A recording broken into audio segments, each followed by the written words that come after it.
മോദി സർക്കാരിന്റെ സത്യപ്രതിജ്ഞ നാളെ. ചടങ്ങുകൾ വൈകിട്ട് 6 മണിക്ക് രാഷ്ട്രപതി ഭവനിൽ.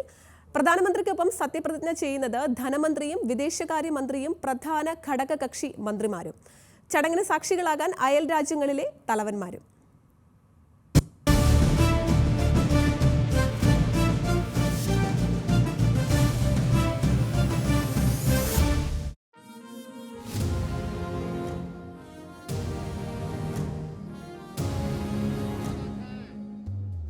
ഘടകകക്ഷികൾക്കിടയിൽ സമവായവും മുന്നണി മര്യാദയും ഉറപ്പു നൽകിയാണ് നരേന്ദ്രമോദി 3ാം തവണയും പ്രധാനമന്ത്രിയായി സത്യപ്രതിജ്ഞ ചെയ്യുന്നത്.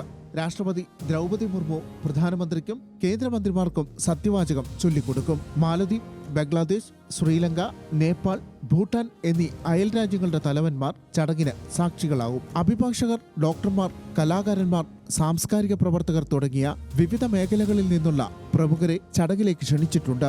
ഇതിൽ വിക്ഷിത് ഭാരത് അംബാസഡർമാർ, കേന്ദ്ര സർക്കാർ പദ്ധതികളുടെ ഗുണഭോക്താക്കൾ, ആദിവാസി സ്ത്രീകൾ, ശുചീകരണ തൊഴിലാളികൾ എന്നിവരും ഉൾപ്പെടുന്നു.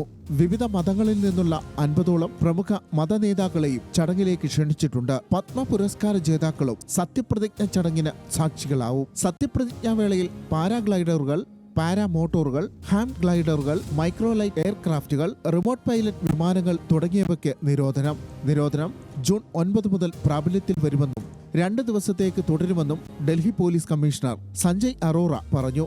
സത്യപ്രതിജ്ഞാ ചടങ്ങിനുള്ള തയ്യാറെടുപ്പുകൾ നടക്കുന്നതിനാൽ ജൂൺ 8, 15, 22 തീയതികളിൽ രാഷ്ട്രപതി ഭവനിൽ ഗാർഡ് മാറ്റം ചടങ്ങ് നടക്കില്ല. ത്രിതല സുരക്ഷാ സംവിധാനമാണ് ഏർപ്പെടുത്തിയിരിക്കുന്നത്. താജ്, മൗര്യ, ലീല, ഒബ്രോയ്, വിദേശ രാഷ്ട്രീയ തലവന്മാരും വിശിഷ്ടാതിഥികളും താമസിക്കുന്ന ഹോട്ടലുകൾക്ക് ചുറ്റും കനത്ത സുരക്ഷയൊരുക്കും. ചടങ്ങിലേക്കുള്ള അനധികൃത പ്രവേശനം തടയാൻ സംസ്ഥാന അതിർത്തികൾ അടച്ചുപൂട്ടും. സ്ഥിതിഗതികൾ നിരീക്ഷിക്കാനായി പ്രത്യേക കൺട്രോൾ റൂം തുറക്കുന്നുണ്ട്. ന്യൂസ് മലയാളം, ഡൽഹി.